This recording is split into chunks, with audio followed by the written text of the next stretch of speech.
Hey YouTube, it's Amalia again. Say hi, baby. Munchie's going to be making this video with me. Today I wanted to talk a little bit about developing a relationship with your child's pediatrician. I know a lot of people don't think it's a big deal, but it really is.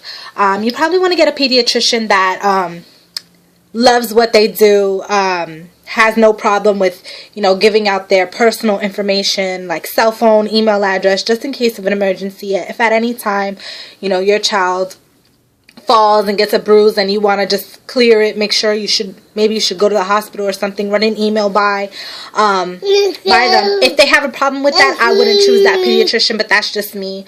I also want to comment on when you're delivering your baby, in the hospital, the doctors and nurses that are going to be taking care of your baby while you're recovering in your own room, they know the good and bad pediatrician. So kind of pick their ears. If you're going to be within you're picking your pediatrician within the hospital that you're delivering your baby in. So that's just my tip on that.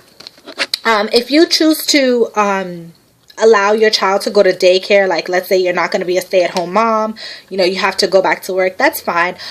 Just know that you're going to be prone to more not diseases, but sicknesses. You're going to be like getting the flu. Just make sure like you disinfect your baby before you get into your house. Like make it a routine to wash your child's hands as soon as they get home.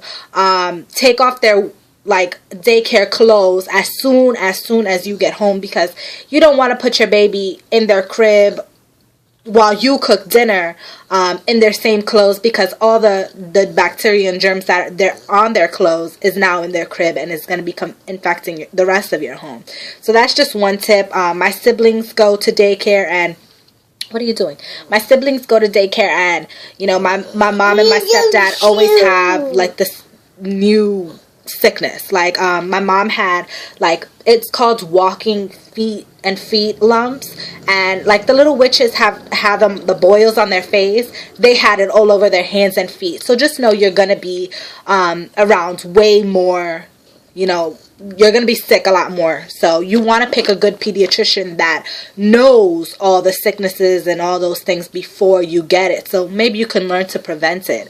I also want to note to keep your kids up to date with vaccinations. I know a lot of people don't think it's a big deal if, you're behind a month or two, or it's just, I wouldn't play with my child's life.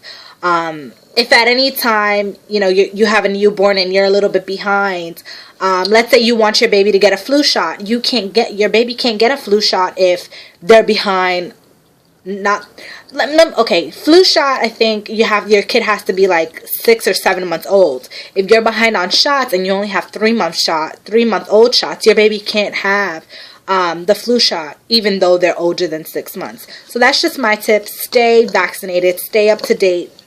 If you can't make an appointment, reschedule within that month. That way you're not, your child's not falling behind on that. I also wanted to comment on when you have kids, and it's more for the first child in a family than anyone else, which is unfortunate. Parents and relatives go out and buy everything. It just doesn't make any sense. If you don't have to buy a booster seat or high chair, don't waste your time buying that right now, because your baby won't be using it for another 4 or 5 months. So that's just my tip. Try not to buy every single clothes, shoes. I know it's so tempting, but your kids when they're first born, they grow so quick.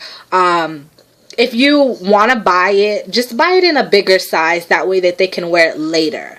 But then that's also iffy, because you don't know if it's going to be spring or winter by the time they fit into that. So that's on your own risk. I know my mom hates that I do this. I buy clothes for my son. I don't buy it a size bigger. I buy it his size right now so he can wear it. And then, I'll, give it away to someone else. That's one thing I also want to say. A lot of people don't like hand-me-downs. At the kids' age, at children's age, this age, or even younger, hand-me-downs I feel, is very important, because not everybody has the luxury to spend, $30 a month on new clothes for their child. So just, if you have a close relative or maybe a close friend that their child is around the same age as your own, just have them send it to you. I mean, I have no problem doing that with my friends, or even regular stuff around my house, like my crib set. I try to change up his crib set once in a while, so if he's not using it, I send it away to, I have a lot of friends that have been blessed with sons, so that's been good. So hand-me-downs, developing a relationship with your nurse and your pediatricians. The next thing I want to talk about is, for some reason, and this came across to me like super disgusting. A lot of moms out there think that these like nose suckers are good.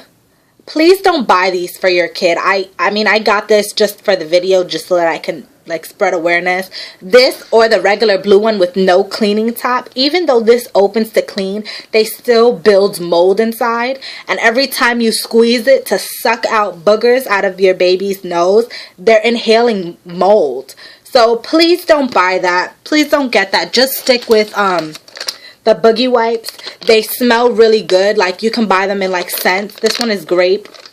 And even though kids don't like to wipe their nose with regular wipes and stuff, they'll do this. They'll deal with this because it smells really good.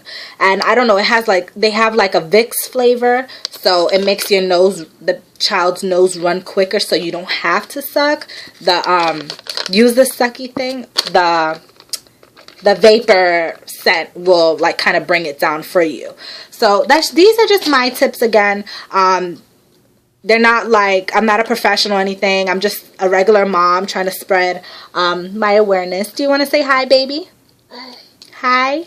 He's eating grapes, so he's very quiet. So these are just my tips again. My name is Amalia. If you have any requests or comments on the things that I say, feel free to leave a comment down below. And I'll see you soon. Thanks again for watching. Bye.